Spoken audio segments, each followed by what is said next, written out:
चुनाव र दसैँ उस्तै हो।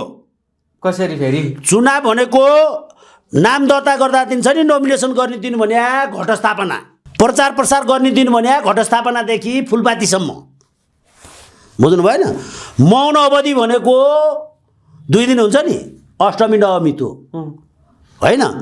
दशमीका दिन छाप लाउने दिन भने टिको लाउने दिन, पूर्णियासम्म चल्छ भने गण्ने दिन, अष्टमी नवमी जब मैले कहा।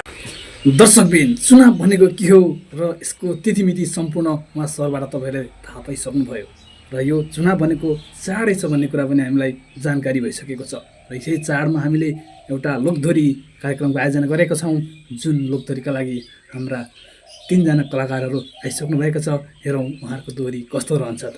सहज ढङ्गले निर्वाचन सम्पन्न होस्। को तपाईँ चुनाव गराउने? पर्चा त छ्यापालाई चिन्दैन, होइन चुनाव गर्न नदिने ताका कोस नेकपा एमालेको झोले होइन, झोले बनेर के नापेको छ त्यहाँ? बिल्कुल समृद्ध नेपाल सुखी नेपाली भनेर पढाइछु, पार्लियामेन्टमा पढाएको छु, सबैतिर पढाएको छु, यिनीहरूले भन्नै जान्दैन कहिले।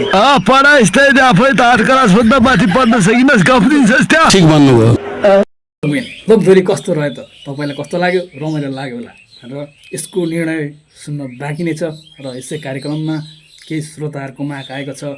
यस मागमा चाहिँ हाम्रो केपी शर्मा ओलीज्यूको सम्पत्तिको बारेमा पनि थोरै जानकारी पाए हुन्थ्यो भन्ने जनचासो आएको कारण आज हामीले उहाँलाई बोलाउँदैछौँ र उहाँकै मुखबाट सुनेछौँ उहाँको सम्पत्ति कति रहेछ त। आउनुहोस् सुनौँ। अमेरिकाका ब्याङ्कको आधा सम्पत्ति मेरै हो। कम्बोडियामा 32,000 करोड, 21,000 करोड डलर, स्विस ब्याङ्कमा यति हजार।